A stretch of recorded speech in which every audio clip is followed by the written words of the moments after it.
और जिस बड़प्पन और प्रेम से राहुल लांबा कुणाल खरबंदा से आकर मिले, देखने वाले बतौर रह गए। उन्हें उस 2 पल के भरत मिलाप नुमा दृश्य को देखकर ऐसा लगा कि वो तमाम बातें जो लांबाज और खरबंदाज की दुश्मनी के सुनने में आती रहती हैं, वो महज अफवाहें हैं। आज तो सबने लांबाज और खरबंदाज का संगम देखा।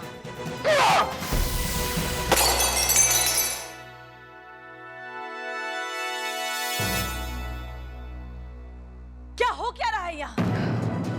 यही तो मैं जानने की कोशिश कर रहा हूँ कि इस घर में क्या हो रहा है। ये घर क्यों राहुल का बचपना बर्दाश्त कर रहा है? कितना महंगा पड़ रहा है हमें। पहले तो वो प्रियंका के फेस में खरबंदाज को ले आया और अब लांबा की आबरू को लेकर खरबंदाज के घर में पूरी दुनिया के सामने घुसा जा रहा है। और आप सब के होंठ सिले हुए हैं। क्यों?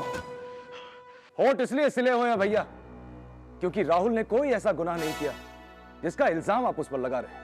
राहुल गुनाह नहीं करता है, बेवकूफियां करता है। वो जो भैया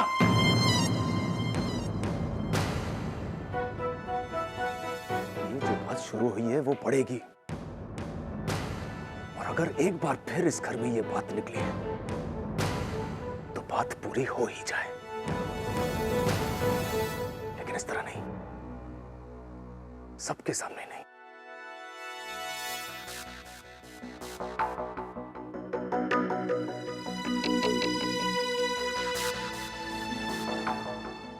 पिया, तुम ऊपर जाओ, मैं आता हूं।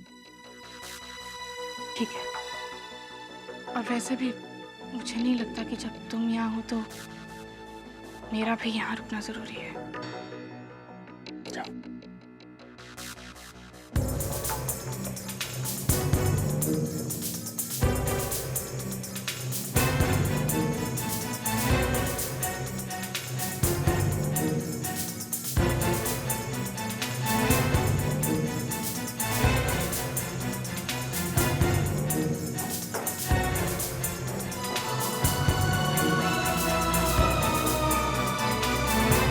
How could you do this, Rahul?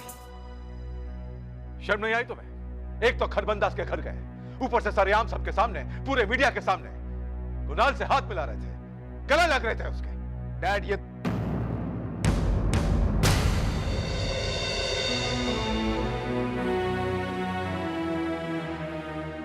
Dad, Kunal Kharbanda आप दोनों के लिए जो भी हो, मेरे लिए वो प्रियंका का बड़ा भाई है और आज एक बड़े ही नापाक और झूठे इल्जाम से बरी हुआ है। उसे उसकी नौकरी भी बाइज्जत लौटा दी गई है। बस इसी बात की मुबारकबाद देने चला गया था। मैं इससे कुछ कम न ज्यादा। और डैड, इस भरी दुनिया में सिर्फ हमारे ही घर होगा जहां अमन और शांति को गुनाह माना जाता है। और हमारे अपने घर के कुछ इंटरेस्ट हैं, हमारी अपनी आइडियोलॉजीज हैं, हमारे अपने तौर तरीके हैं। और इन सब के अलावा एक और बात भाई, अगर इस घर में कोई अधर्म हुआ तो मैं उस अधर्म का साथ कभी नहीं दूंगा। आज नहीं, कभी नहीं। डैड, मेरी खासकर आपसे एक रिक्वेस्ट है। भैया से कहिए कि इस दुश्मनी पर कंसंट्रेट ना करके बिजनेस पर ध्यान दें। क्या आप जानते हैं खरबंदाज को हराने की फिराक में हम कितने हारते जा रहे हैं? कौन कहता है? कौन कहता है कि हम हारे हैं? रिलैक्स भैया, मैं खरबंदाज के साथ दुश्मनी की बात नहीं कर रहा हूं। मैं लांबा ग्रुप ऑफ इंडस्ट्रीज के शेयर्स की बात कर रहा हूं। डैड, ये देखिए, टेक लुक। किसी ने ये फिगर्स को स्टडी करके ये जानने की कोशिश भी की कि मार्केट में हमारे शेयर्स इस कदर क्यों गिर रहे हैं। Isn't anybody alarmed as yet? और डैड, मैं आपसे पूछता हूं, क्या आप मुझे समझा सकते हैं कि ऐसा क्यों हो रहा है?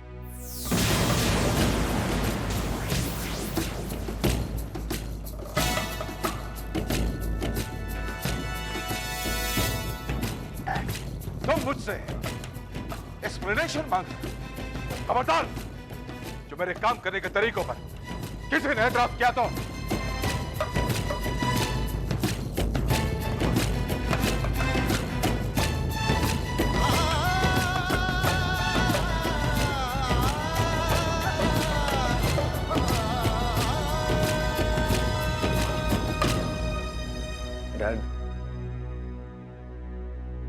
कम ऑन डैड, मैं तो भैया के काम से ऐतराज जाहिर कर रहा था। उनके तरीकों से मुझे प्रॉब्लम है, और ये बात आप अच्छी तरह जानते हैं, समझते भी हैं। लेकिन फिर भी न जाने क्यों जब भी मैं कोई बात कहता हूं आप भैया को लेकर डिफेंसिव हो जाते हैं।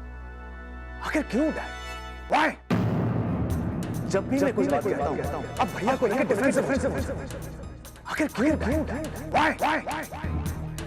आखिर क्यों डैड? व्हाई?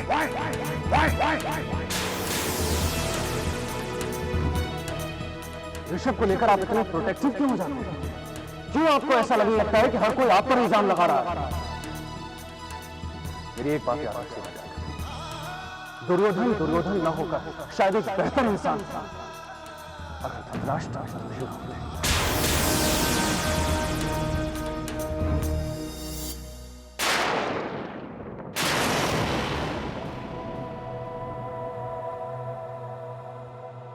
अंधेरे में क्यों बैठी हो मीरा? इस अंधेरे में मुझे रोहन नजर आ रहा था। आज बहुत दिनों बाद मैंने रोहन को देखा। रोहन को देखा? कहां? यही, इसी हॉल में,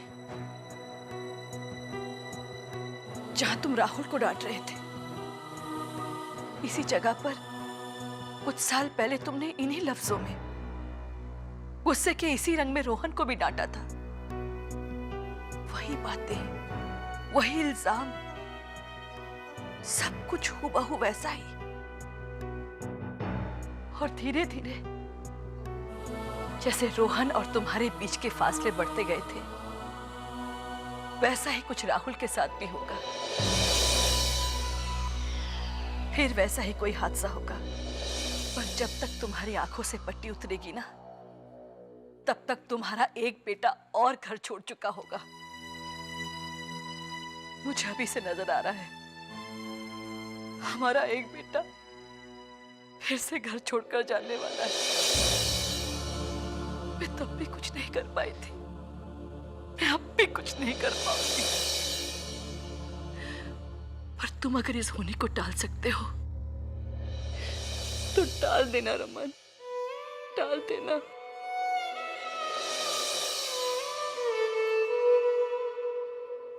ये क्या जिंदगी है, ये कैसी है जात, ना दिल है ना मोहब्बत, ना हकीकत ना शराफत।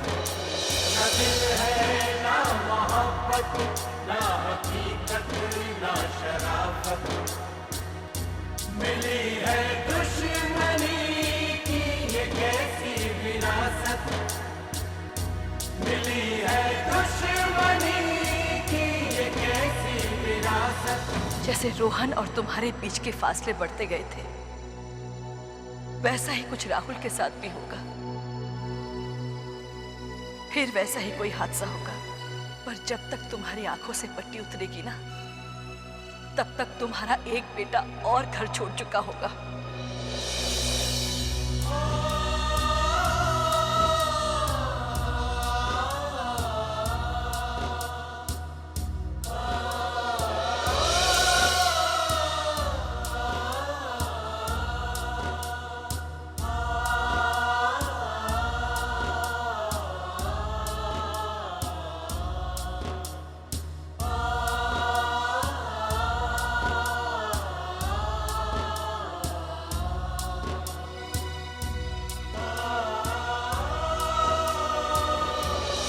हमारा एक बेटा फिर से घर छोड़ने वाला है।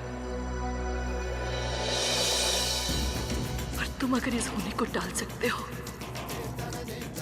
तो टाल देना, टाल देना।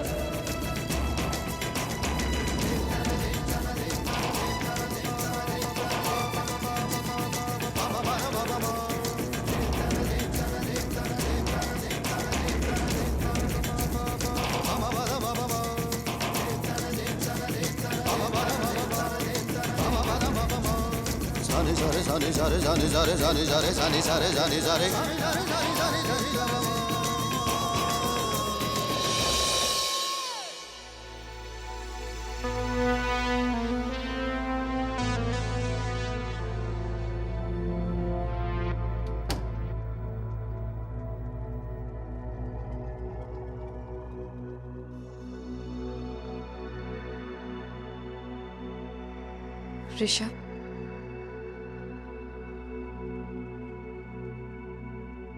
ऋषभ, तुम कहाँ खोए हुए हो?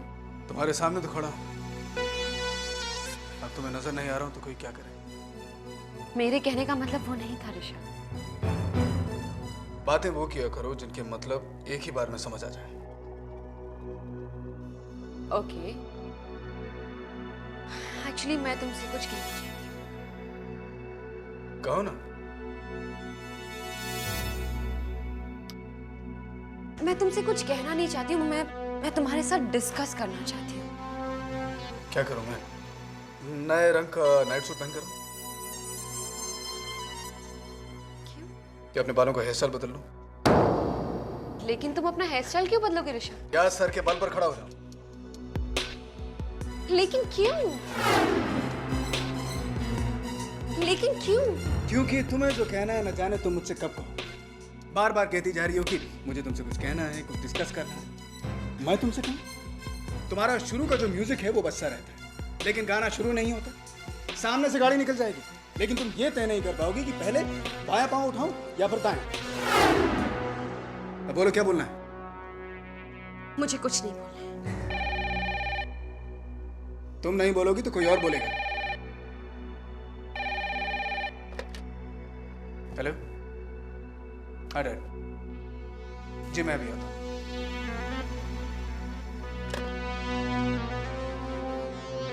तुम ही नहीं, डैड को भी मुझसे कुछ डिस्कस करना है।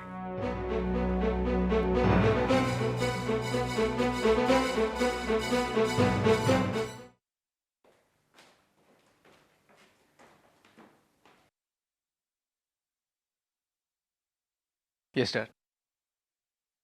देखे मैंने ये पेपर्स।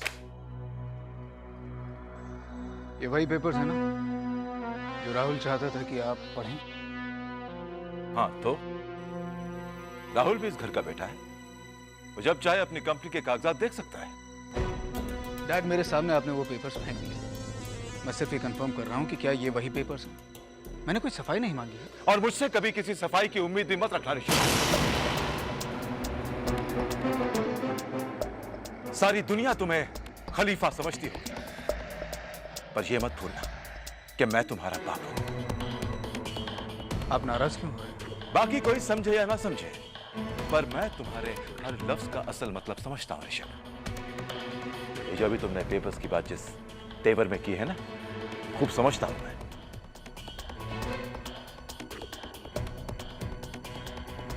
I'm sorry, Dad. पिछले 6 हफ्तों से हमारी कंपनी के शेयर्स मार्केट में लगातार गिरते चले जा रहे हैं। एक तरफ ये लॉसेस तो हो ही रहे हैं, और दूसरी तरफ कुणाल के केस में जो शुरू से लेकर आखिर तक जितना पैसा तुमने खर्च किया है, वो भी कोई छोटा मोटा नुकसान नहीं है ऋषभ। तो मैं तुम्हारे साथ बैठकर यह डिस्कस करना चाहता हूं कि आगे क्या करना है। पहले तो हमें बैठकर ये वजह पता करनी चाहिए कि पिछले 6 महीने में कंपनी को जो नुकसान पहुंचा है उसकी वजह क्या है। और उसकी सिर्फ एक ही वजह है डैड, ऋषभ लांबा। वो जिस कुर्सी पर बैठा है वो उस कुर्सी के काबिल रहा नहीं, तो उसकी कुर्सी पर उसको बैठा दिया जाए जो अचानक बहुत काबिल दिखने लगा है। सिंपल सॉल्यूशन डैड, इसमें डिस्कस करने वाली क्या बात है? ऋषभ बैठो। आज आप मुझे बैठने के लिए कह रहे हैं डैड, तब क्यों नहीं बैठा कर मुझसे डिस्कस किया था जब मैं इस कंपनी को मार्केट में सबसे ऊपर ले गया था? तब क्यों नहीं बैठा कर मुझसे डिस्कस किया गया जब करोड़ों के प्रॉफिट्स पिछले 6 साल में कंपनी की बैलेंस शीट्स में रिफ्लेक्ट हो रहे थे? तब क्यों नहीं पेपर्स बनाने वाले ने पेपर्स बनाए? तब क्यों नहीं फोन करके मुझसे बात करने के लिए आपने मुझे नीचे बुलाया, प्रॉफिट्स डिस्कस किए? ऋषभ, मेरे कहने का मतलब it's not fair, it's not fair at all. आप जिसे काबिल समझते हैं उसे इस कंपनी का हेड बना दीजिए।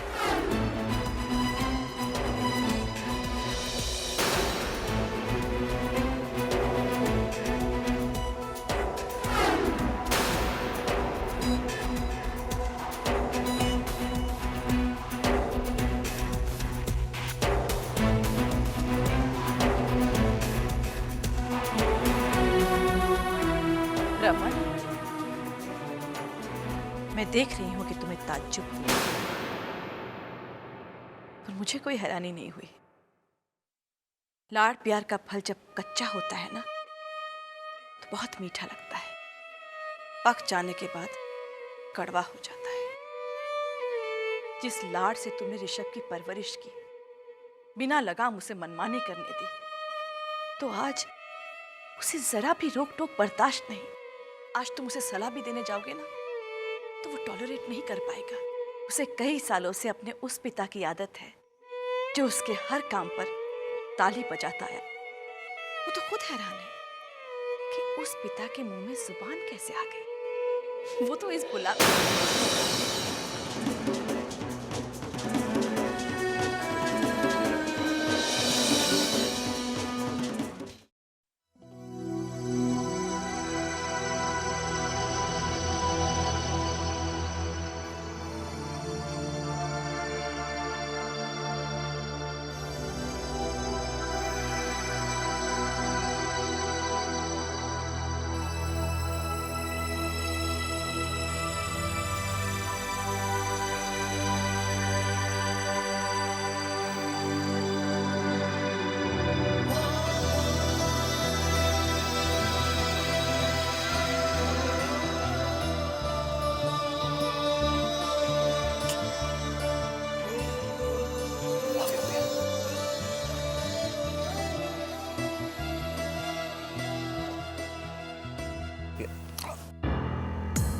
प्रिया,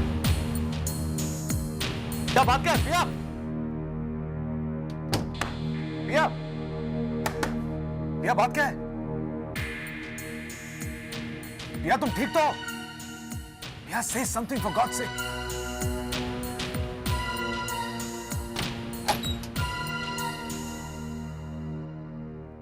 प्रिया, प्रिया क्या हुआ? प्रिया sit down. प्रिया बैठो. हुआ क्या? क्या? वो नहीं राहुल जो तुम सोच रहे हो। मुझे मुबारकबाद देना शुरू मत करना, okay? Priya, concerned about your health. नहीं। सच सच बताना, सबसे पहला थॉट तो वही आया था। सच बताओ। वो थॉट आने ही वाला था और ये जो थॉट आने वाला था उससे कह दो कि ये कोई फिल्मी सिचुएशन नहीं है। Just a case of food poisoning. पता नहीं क्या गलत खा लिया मैंने। ये क्या? तुम तो ऑफिस जाने के लिए तैयार भी हो? हाँ। क्या वजह है? ओह माय गॉड, मैं इतनी देर तक सोती रही। जगाया क्यों नहीं मुझे तुमने? तुम जानती हो सोती हुई तो मुझे बहुत अच्छी लगती है। ये तो मैं पहले भी सुन चुकी हूँ, लेकिन मुझे लगा मैं जागती हुई अच्छी लगती हूँ। Of course. देखो, सोती हुई तुम मुझे अच्छी लगती है, लेकिन जागती हुई बहुत अच्छी लगती है। वैसे अगर तुम कहो तो आज मैं ऑफिस नहीं था। देखो वैसे भी तुम्हारी तबीयत ठीक नहीं है और यू नो। या I am perfectly okay Rahul, तुम जाओ ऑफिस जाओ। Are you sure? You are pretty sure. Take care. Yeah. See you in the evening. ये तो लेते जाओ तुम। Of course. Thanks. Yeah. How are you so sure कि ये वो फिल्मी वाली सिचुएशन नहीं है? नहीं है, मैं कह रही हूँ नहीं है। जाओ। बाय।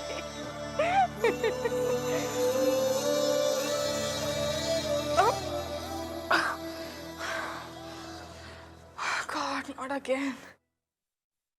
अनुष्का के डॉक्टर को एक बार दिखाई लेती हूँ।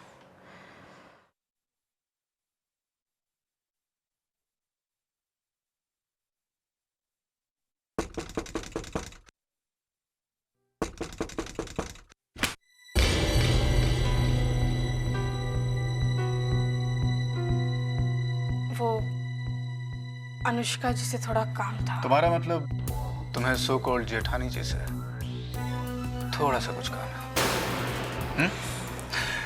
पर खरबंदाज का थोड़े से कहाँ काम चलता है। उन्हें तो चाहिए तो पूरा लांबा एम्पायर चाहिए। खरबंदाज को छोड़िए जेठ जी, सुबह सुबह खुदा को याद कीजिए। सलाह आपकी बुरी नहीं, चलिए खुदा को याद किया जाए और आपके भाई की खैरियत की दुआ मांगी जाए। वैसे क्या हालचाल हैं आपके बड़े भैया के? अपना चेहरा आईने में देख लीजिए, आपको मेरे भाई का हालचाल समझ में आ जाएगा।